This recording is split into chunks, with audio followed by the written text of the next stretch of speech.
व्यास और आप देख रहे हैं अपना लोकप्रिय चैनल वैशाली टुडे। आज सूर्य उपासना का महापर्व छठ का शाम का अर्घ पड़ना है और इसको लेकर आप देख सकते हैं। हम अपने कैमरामैन मुकेश जी से अपील करेंगे कि वो घाट को दिखाएं किस तरीके से यहाँ पर जो छठ व्रती हैं वो अब धीरे धीरे जुटना शुरू कर दिए हैं, लोग आना शुरू कर दिए हैं। और जो भी, चूंकि ये बहुत बड़ा घाट है, बसंता जहानाबाद घाट, लालगंज का ये बसंता जहानाबाद घाट है, जहाँ पर काफी दूर दराज से लोग आते हैं। ऐसे में एक सबसे अच्छी बात होती है कि सब लोग अपना अपना घाट मानते हैं कि हमको यही अपना दौरा ला के रखना है, यहीं पे पूजा करना है। तो ऐसे में सब लोग अपने अपने घाट पर पहुंच रहे हैं और आप देख सकते हैं कितना सुंदर नज़ारा है, कितना अच्छा नज़ारा है और भव्यता काफी देखने को मिल रही है। और काफी लंबा चौड़ा घाट है, ये गंडक किनारे नारायणी नदी के तट पर ये घाट है और काफी पवित्र घाट माना जाता है।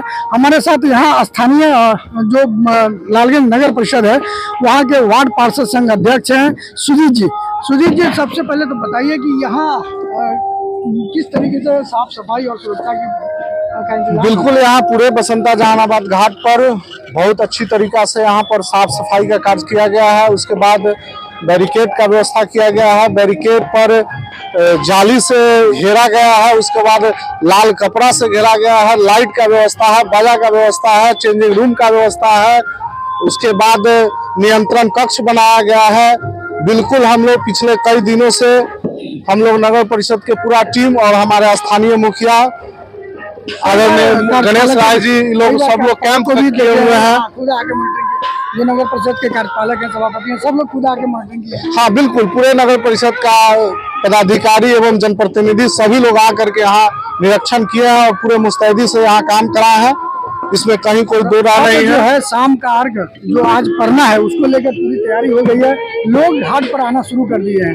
कितना भव्य नजारा लग रहा है देखने में, कितना बिल्कुल बहुत ही अच्छा नजारा। और मेरा मानना है कि लालगंज ब्लॉक का सबसे बड़ा घाट इस बसंता जहानाबाद घाट को माना जाता है, क्योंकि पूरे लालगंज नगर परिषद के लगभग 10 वार्ड का और पूरे बसंता जहानाबाद पंचायत का लगभग 4-5 वार्ड, पूरे लोग लगभग 3-4 किलोमीटर के रेंज के नगर से लेकर ब्लॉक तक और पंचायत तक के सभी लोगों का इसी घाट पर, बसंता जहानाबाद घाट पर, यहाँ पर उन लोगों का पर्व होता है। इसलिए काफी संख्या में यहाँ लोग जुटते हैं और काफी तैयारी भी मजबूती है। जब यहाँ सामने हम सूर्य को देख रहे हैं, नदी में उनकी किरण पड़ रही है और सामने जो छठ व्रती हैं वो है इस इंतजार में है कि सूर्य डूबेगा। सबसे बड़ी बात है कि ये पूजा कई मायनों में अहम होता है। सबसे बड़ी बात ये होती है कि पूजा की शुरुआत जो होती है, हम लोग जैसा कि जानते हैं कि पूजा की शुरुआत ही डूबते सूरज को अर्घ देने के साथ होता है।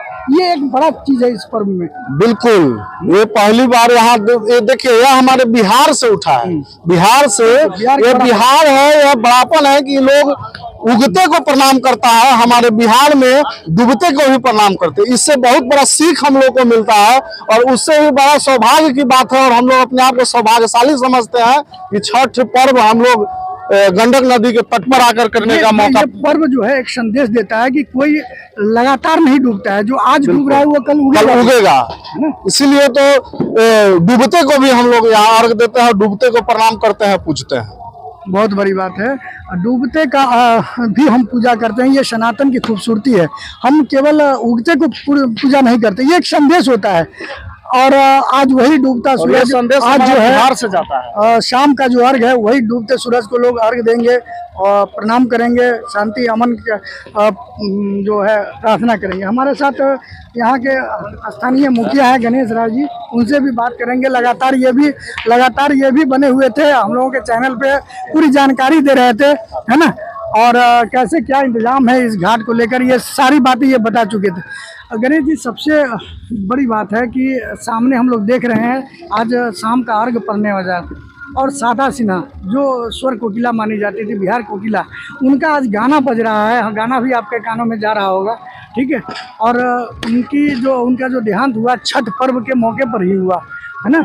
इसको एक संजोग कहा जा सकता है कि छठ मैया के प्रति बड़ा लगाव था। आज गाना भी बज रहा है, सबसे घाटों पर देख रहे हैं, सबसे ज्यादा उन्हीं का गाना सुनने को मिल रहा है। जी जी, पद्मश्री शारदा सिन्हा जी स्वर कोकिला के रूप में जानी जाती है और उन्होंने छठ के लिए, जो छठ लोक आस्था का पर्व है और इसकी पारंपरिक गीतों को शारदा सिन्हा ने जो गाई और उनकी जो गायकी है उसके आज हम सभी जो है कहीं ना कहीं किसी न किसी रूप में वो दीवाने हैं। और आज जो हमारा सबसे बड़ी खासियत है कि जिस पर्व के लिए और जिस आज छठ त्योहार के लिए जो हम लोगों के यहाँ जाना जाता है, यह बिहार में जो लोक आस्था, जो भी चीज यहाँ देख रहे हैं, केला जो प्रकृति का दिया हुआ, ठेकुआ जो बनता है, जो गुड़ से बनता है, घी में बनता है, सरसों तेल में, जो पवित्रता के साथ बनाते हैं, एकदम प्राकृतिक नेचुरल, सारी चीज नेचुरल है। टोटल फल जो भी प्रकृति ने मुझे दिया है उन्हीं चीजों को, और प्रकृति का जो माने जो उदाहरण है, ज्वलंत उदाहरण है, जो सूर्योदय लेकर आते हैं और सूर्य अस्त होती है, यानी यह सूचक है कि जो अस्त होता है, जो उसका उदय हुआ है उसका अस्त होना है। और अस्त होते हुए चीजों को भी अगर बिहारी प्रणाम करता है, और बिहार की मातृभूमि यह संदेश देता है कि हमेशा उगने वाला उगता ही नहीं रहता है, एक दिन डूबता भी है, और डूबने वाला को जो प्रणाम करता है उसे ही कल के दिनों में उगता हुआ भी नजारा मिलता है। गणेश जी, सबसे बड़ी बात है दो चीज, महज एक संजोग ही है। जैसे लता मंगेशकर, जहाँ तक मेरे जहन में है कि लता मंगेशकर का जो देहांत हुआ, एक काफ़ी प्रसिद्ध गायिका रही हैं, उनका देहांत सरस्वती पूजा के दिन, और इनका जो है शारदा सिन्हा जी का वो छठी मैया के दिन।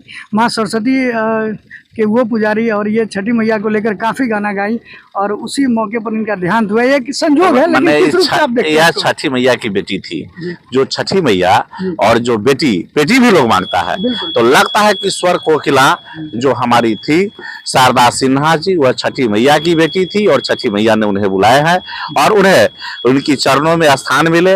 यह मेरा भगवान से प्रार्थना है कि शारदा सिन्हा जी को ईश्वर के चरणों में स्थान मिले। छठ को लेकर बहुत सारी बातें, अद्भुत बातें हैं। अन्य पर्वों से ये अलग इसलिए भी होता है कि जैसा कि मुखिया जी या फिर वार्ड संघ अध्यक्ष जो हैं सुजीत जी, इन लोगों ने बताया कि ये पर्व जो है प्राकृतिक चीज़ों पर आधारित पर्व है। इसमें ना कोई पुजारी होते हैं, ना कोई पंडित होते हैं। जो श्रद्धालु होते हैं, जो छठ व्रती होते हैं, वो खुद अपने आप में पंडित भी होते हैं। वही और एक सबसे बड़ी बात शारदा सिन्हा को लेकर चर्चा इसलिए भी होती है कि ये जो पर्व है, इसमें ना कोई मंत्र है, ना कोई यंत्र है ना, लेकिन इन सबके बीच, है ना, कोई मंत्र यंत्र नहीं। ये पूरा पर्व जो है महिला का लोकगीत पर आधारित ये पर्व होता है। महिलाएं लोकगीत गाती हैं, और वही शारदा सिन्हा जो छठ लोकगीत को लेकर काफ़ी प्रसिद्धि पाई थी, उनका देहांत आज हम लोगों के बीच नहीं है। सही कहा इन्होंने कि माँ छठी मैया जो है अपने श्री चरणों में उनको स्थान दें। तो वही लोकगीत पर आधारित ये पर्व होता है, तो ये भी एक अलग करता है अन्य पर्वों से छठ को। क्या ये चीज मानते हैं कि नहीं कि इसमें कोई मंत्र यंत्र कुछ नहीं? कुछ नहीं, कोई पंडित नहीं, एक विधि विधान के साथ, एक स्वच्छता के साथ, जो हमारी माँ बहन भाई बंधु जो भी मनाते हैं इस 4 दिवसीय पर्व का, जिस दिन से स्टार्ट होता है, नहाए खाए से स्टार्ट होता है, उस दिन भी देखिएगा कद्दू, चावल, दाल, कद्दू का महत्व है, जो कद्दू हर चीजों में उपयोग के लिए आता है। जो एक कद्दू सब्जी में सबसे पौष्टिक आहार है, और कद्दू के साथ होता है। दाल में देखिएगा प्रोटीन भरपूर है, और चावल यानी भात के साथ कहीं भी किसी भी पानी में उबाला जाता है, यानी कोई मिलावट नहीं। दाल में भी केवल नमक, कद्दू में भी केवल नमक में ही उबाल करके लोग पले लेते हैं, और किसी नमक में भी सिंधा नमक। यानी इतना लोक आस्था है, इतनी लोगों की आस्था है, जो एक छठ का जो त्योहार है, पर्व जो है वो लोकगीत पूरे लोक आस्था और लोकगीते पर है, और श्रद्धा के साथ 4 दिवसीय अनुष्ठान को लोग जो संपन्न करते हैं, और यह बिहार का सबसे लोकप्रिय त्योहार है, और भविष्य में इसका अनुकरण पूरा वैश्विक स्तर पर हो रहा है। यही हमारे लिए बहुत खुशी की बात है, हम लोगों के लिए खुशी की बात है कि अब वैश्विक स्तर पर लोग हमारे अनुकरण कर रहे हैं। अब केवल ये बिहार तक सीमित नहीं रहा है, अन्य प्रदेशों में भी, विदेशों में भी, अभी जहाँ भी लोग रह रहे हैं भारतीय कल्चर के लोग, ये पूरे भारत में प्रदर्शित हो रही है। अभी देखे हैं यूके का, देखे हैं हमने ब्रिटेन का भी देखे हैं कल, और तमाम माने इंटरनेशनल जगत पर, वैश्विक स्तर पर अपनी छठ की जो माता है उसके लोगों का द्वारा, जो बिहारी लोगों के द्वारा जो बताया जा रहा है, और इसका लोग अनुकरण कर रहे हैं, और आने वाले दिनों में लगता है कि एक वैश्विक स्तर का पर्व होगा, वह छठ का त्योहार होगा। सुजीत जी, सबसे बड़ी बात है कि ये है तो पूरी प्रकृति पे आधारित, लेकिन काफ़ी इसमें नियम कायदे हैं, स्वच्छता का काफ़ी ध्यान रखा जाता है। कहीं कोई कहते हैं कि एक गेहूं जो लोग सुखाता है उस पर भी कौवा चोच न मार दे, इसका भी ख्याल रखा जाता है इस पूरे पर्व में। बिल्कुल, इस पर्व का मुख्य उद्देश्य शुद्धता होता है, और यह मुझे लगता है कि यह पहला पर्व होगा जिसमें ना पंडित जी को बुलाया जाता है, न कुम्हार भाई को बुलाया जाता है, न हजाम भाई को बुलाया जाता है। मतलब किसी दूसरा को कहीं इसमें इन्वॉल्वेशन नहीं होता, सिर्फ पूरा परिवार मिल करके उसमें एक एक चीज को दम काफी शुद्धता को ध्यान में रखते हुए एक एक चीज पर पूरा ध्यान आकर्षित करते हुए बारीकी से नजर रख करके और बड़ी आस्था से पूजा करता है। आस्था का सबसे बड़ा पर्व माना जाता है, लोक आस्था का सबसे बड़ा पर्व। हम लोग अभी नारायणी नदी ये नज़ारा दिखा रहे हैं। नारायणी नदी के तट पर जो भी यहाँ पर घाट बना है, कौन कौन घाट है इस अपने इधर वैशाली जिले में अगर बात करें? इस हमारे लालगंज ब्लॉक में मुख्य रूप से इधर केशवपुर से शुरू होता है, केशवपुर, इतवारपुर, जलालपुर, उसके बाद बसंता जहानाबाद घाट और बसंता जहानाबाद घाट और बसंता जहानाबाद पंचायत में लगभग 7-8 घाटे हैं। एक हमारे यहाँ बांस घाट होती है, उसके बाद यहाँ तरमन्ना घाट है, कदम घाट है, बल्हा घाट है, बसंता घाट है। इस तरीका से 5-7 घाट प्रमुख है हमारे लालगंज ब्लॉक के और बसंता जहानाबाद पंचायत के तट पर। एक मजेदार बात और यहाँ सामने आता है इस पर्व को लेकर कि यही एक पर्व है जिसमें कोई छुआछूत की भावना नहीं। एक घाट पर चाहे कोई भी कास्ट हो, कोई भी बिरादरी हो, सब लोग एक घाट पर जुटते हैं। एक दूसरे को महिलाएं को देखते हुए कि महिलाएं एक दूसरे को सिंदूर लगाती है पूजा करने के बाद। कोई कास्टिज्म नहीं, कोई बात नहीं, सब मानवता केवल सामने आता है कि सब लोग एक साथ मिलकर एक जगह एक दूसरे को प्रसाद देते हैं। बिल्कुल बिल्कुल, इसमें कहीं कोई भेदभाव नहीं है, ऊंच नीच, जाति, धर्म, मजहब कहीं कुछ है ये नहीं है। बिल्कुल सब एक भाईचारे के साथ एकदम बिल्कुल सौहार्दपूर्ण, एक अपनापन भी फील होता है। घाट पर अगर एक पूरे क्षेत्र से लोग एक साथ जुटते हैं तो एक अलग अपनापन भी फील होता है। उसके बाद लगभग हमारे बिहार के, मैं मानता हूं कि लगभग 95% लोग जो भी हमारे बिहार से बाहर जाकर के वहां रहते हैं, वो पूरे साल में कभी आए या न आए, लेकिन उनका जरूर प्रयास होता है कम से कम छठ में हम पहुंचे। और छठ में आने से बहुत सारे ऐसे भी लोगों से घाट पर मुलाकात होती है जो बचपन में उनके साथ पढ़ते थे, बचपन में उनके साथ खेलते थे, लंबे समय से 20 साल 10 साल से नजर नहीं आते थे, छठवा में आइएगा तो उनसे मिल जाता है। ये सब एक अलग महसूस होता है, अलग अपनापन और पुराने लोगों से मिलने का भी अवसर प्रदान होता है हमको छठ में, छठ घाट पर।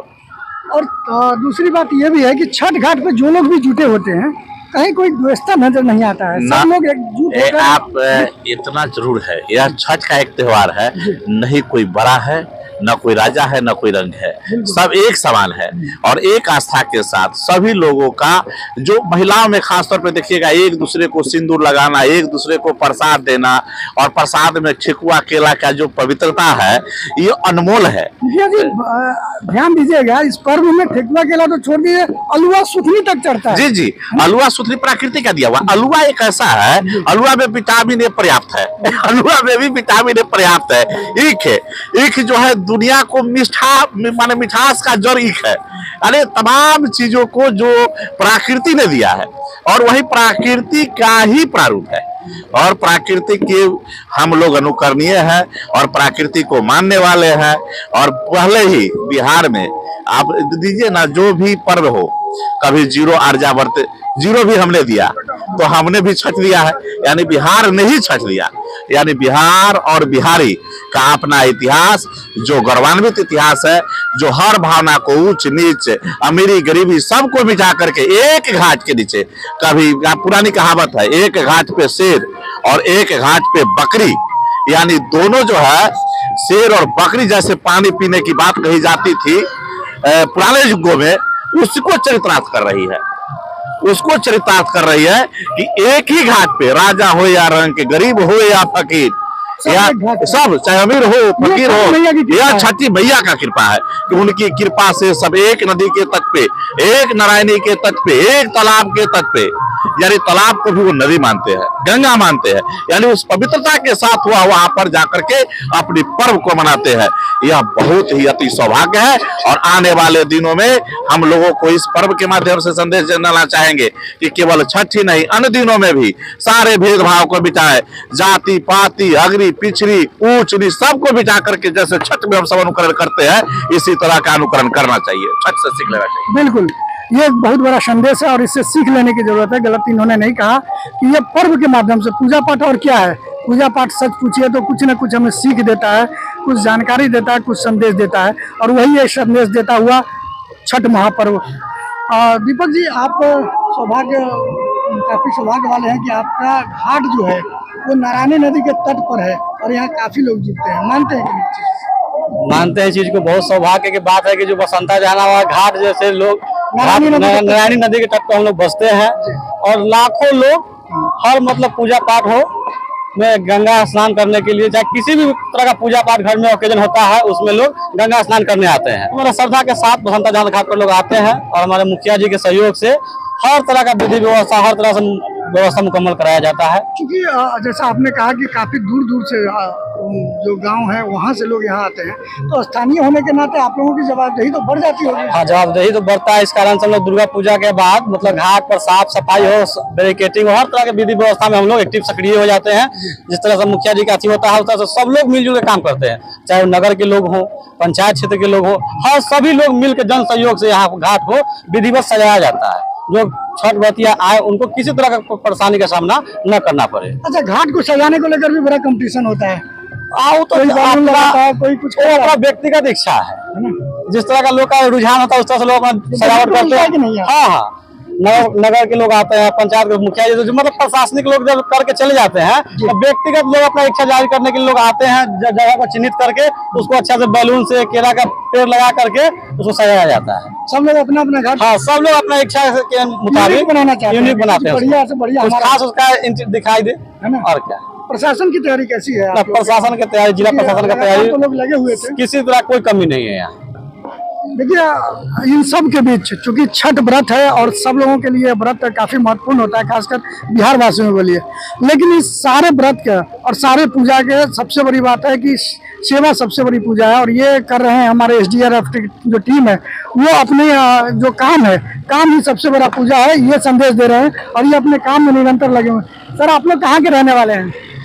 एक्चुअली हम लोग हाजीपुर टीम रहने वाले कहाँ? हम झारखंड के। झारखंड। वहाँ छठ होता है? हाँ बिल्कुल होता है। आपके यहाँ भी हो रहा होगा? हाँ हाँ बिल्कुल हो रहा है। आज यहाँ पर है, मन को सोचता नहीं है कि हम भी गाँव जाते हैं? देखिए, नौकरी है तो काम है, बर्दाश्त करना पड़ता है। काम सबसे बड़ी पूजा है, क्या यही मानते हैं? जी जी जी। तो किस तरह से अपना दायित्व निभा रहे हैं यहाँ पर? देखिए, SDRF टीम को जिला प्रशासन हाजीपुर द्वारा नियुक्त किया गया है। यहाँ पर यहाँ के छठ व्रती को सुरक्षित छठ व्रत को बचाना, अगर किसी तरह का हादसा होता है इसमें तत्पर कार्य करने के लिए। कितने लोग हैं आप लोग एक टीम में? अभी हम लोग यहाँ 6 आदमी। अच्छा, वोट कितना है? 2 वोट है। 2 वोट है। जी जी। किस तरीके से नजर रखना है पूरे घाट पर? कहाँ से कहाँ तक आप लोगों को नजर रखना है? देखिए, हमको घाट का नाम तो पता नहीं, लेकिन 2-3 घाट मेरे को पता है। महादेव घाट, जहानाबाद बसंता घाट, वहाँ पे और बहुत सारा आगे भी है, जलालपुर वगैरह। जलालपुर। घाट का नाम पता नहीं, लेकिन हम भी यहाँ के नए हैं, इसीलिए मुझे पता नहीं रूट घाट पता है कि का। हाँ, रूट पता है कि कहाँ कहाँ घाट देखना है मुझे। कम से कम 11 घाट देखना है मुझे। तो क्या यहाँ जो लोग भी कर रहे हैं उनके साथ जुड़ के उनकी सेवा में लग के आप अपनी पूजा मान रहे हैं कि हमारा पूजा चल रहा है? हाँ हाँ बिल्कुल बिल्कुल, क्योंकि हम लोग भी आस्था रखते हैं भगवान छठी मैया पर। विश्वास है कि यहाँ रहें चाहे घर में रहें, रहना तो यही है, काम करना है, काम करना है। घर से बात हुई है? हाँ बिल्कुल बिल्कुल, क्यों नहीं है, डेली होती कहते है। होंगे कि आइए अगर छुट्टी मिल जाए तो। होता है ऐसा, लेकिन काम सबसे पहले काम, उसके बाद नौकरी होती है। नौकरी के बाद ही कोई पर्व मनाना होता है, जब हम लोग जाएंगे फिर। ये जो आप पीछे देख रहे हैं, हमारे पीछे पूरा घाट का जो नजारा है, कितना अद्भुत लग रहा है, कितना सुंदर लग रहा है ये। बहुत बढ़िया। जिला प्रशासन द्वारा ब्रैकेटिंग का व्यवस्था अच्छी तरह से किया गया है और जिला प्रशासन से जहाँ हो सके बहुत बढ़िया से व्यवस्था कर रखा है ना। जी जी। कंट्रोल रूम है, अगर यहाँ पे छठ व्रती को किसी तरह का शिकायत हो तो कंट्रोल रूम में जाके कंप्लेन कर सकते हैं कि उनका कंप्लेन भी हो जाए। और बोट को हम लोग धीरे धीरे चला रहे हैं, क्योंकि दिया न बुझ जाए वहाँ छठी मैया का। तो ये भी ध्यान रख रहे हैं? हाँ, ये भी ध्यान में रख रहे हैं और चारों तरफ से निगाह रख रहे हैं कि कहीं कोई डूब न जाए, जो छठ करती है उनको कोई कष्ट ना हो। हाँ बिल्कुल, उनको भी कष्ट से। जी जी जी। क्योंकि बोट जो चलता है तो फिर धार जो है वो हिलगोरा मारता है। हाँ, उसमें जो हिलोरा मारता है वो स्पीड से मारता है, जिसमें से छठ व्रती का दिया बुझ सकता है। तो इसीलिए हम लोग आस्ते आस्ते चलाते हैं ताकि उन लोगों को भी नुकसान न हो और छठ आराम और आनंददायक बनाए।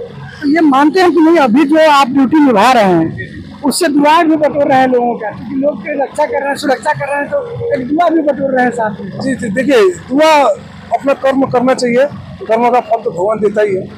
अच्छी कर्म होना चाहिए, कर्म अच्छा करेंगे तो फल तो भगवान और से देगा। अगर ये काम के दौरान ही आता है, लेकिन ये काम करने में कितना आनंद आ रहा है आज जो देखिए ऐसे तो सब- आनंद तो बहुत आता है। देखिए देख रहे हैं चारों तरफ पटाखा फोड़ रहे हैं, बच्चे लोग आनंद ले रहे हैं, वो सब हम लोग वही सब देख के हम अपना आनंद ले लेते हैं। प्रसाद ठगुआ वगैरह खाते हैं, जी क्यों नहीं खाते हम? अच्छा लगता है, हाँ हम भी हिंदू है। अच्छा लगता है। हाँ हाँ हम भी हिंदू है, हम क्यों नहीं खाएंगे? सब कुछ टीका में, माथा में टीका लगाएंगे, सब कुछ करेंगे। हमारे हमको भी आस्था है भगवान। यहाँ जो छठ बरती है वहीं से आपको प्रसाद मिलना है, वही सबके साथ शरीक हो जाना है। जी जी जी जी बिल्कुल बिल्कुल। तो ये थे एसडीआरएफ की टीम। जो सबसे बड़ी बात इन्होंने कहा कि काम ही पूजा है और ये काम अपना कर रहे हैं, जो इनकी जवाबदेही है उसको पूरा कर रहे हैं और इनके ऊपर बड़ी जवाबदेही है छठ व्रतियों की सुरक्षा की। जो लोग भी आ रहे हैं जो नारायणी नदी के तट पर, उनके सुरक्षा को लेकर इनको जवाबदेही दी गई है और वो अपनी जवाबदेही को पूरी तरह से निभा रहे हैं। हम अपने कैमरामैन मुकेश जी से चाहेंगे कि एक बार फिर से वो नज़ारा दिखाएं, वो घाट दिखाएं, किस तरीके से, कितना अद्भुत नज़ारा है। मतलब विश्वास नहीं हो रहा है, इतना सुंदर नज़ारा ये सामने दिख रहा है। नारायणी नदी का तट है, तट पे सामने बैरिकेडिंग लाल पूरा बैरिकेडिंग कपड़ा, लाल कपड़े से पूरा बैरिकेडिंग किया गया है और ऊपर से सूर्य का जो किरण है, सूर्य की किरण सीधे उस बैरिकेडिंग पर, उस छठ व्रतियों के ऊपर पड़ रहा है, नदी के ऊपर पड़ रहा है। अद्भुत अद्भुत बिल्कुल अद्भुत नज़ारा कहा जा सकता है। लोग आ रहे हैं, तरह तरह का घाट सजाया हुआ है सुरक्षा के लिए, यहाँ कैंप लगा दिया गया है। जो स्थानीय जनप्रतिनिधि लोग हैं वो लोग मुस्तैद हैं, छठ व्रती हैं। पूरा जो छठ घाट है वो केला, ठगुआ, जो दौरा है, सूप है, इन चीज़ों से सजा दिया गया है। जो प्राकृतिक चीज़ें हैं, हमने पहले भी कहा कि ये पूजा जो है प्रकृति पे आधारित पूजा है और पूरी तरह से सजा हुआ घाट जो आप देख रहे हैं, ये काफ़ी अद्भुत नज़ारा देखने को मिल रहा है। हम आपको बता दें कि ये बसंता जहानाबाद घाट, महादेव घाट, जलालपुर घाट, ये तमाम जो घाट हैं लालगंज के, ये कहीं ना कहीं नारायणी नदी के तट पर स्थित है और यहाँ दूर दूर से श्रद्धालु जो हैं वो आते हैं और वो यहाँ पर पूजा करते हैं। आज शाम का अर्घ है और शाम के अर्घ की तैयारी शुरू हो चुकी है। चंद देर बाद यहाँ अर्घ पड़ेगा, लोग सूर्य को अर्घ देंगे। सामने सूर्य है, उनको अर्घ देना है लोगों को और उसकी पूरी तैयारी हो चुकी है। गाना बज रहा है, शारदा सिन्हा जो आज हमारे बीच नहीं है, उन्हीं का गाना हम लोगों के कानों में आज पड़ रहा है। निश्चित तौर पर उनकी भी याद काफ़ी आ रही है। तो ये सारा जो नज़ारा है ये अविश्वसनीय और कल्पनीय लग रहा है। प्रकाश कुमार मधु, वैशाली टुडे।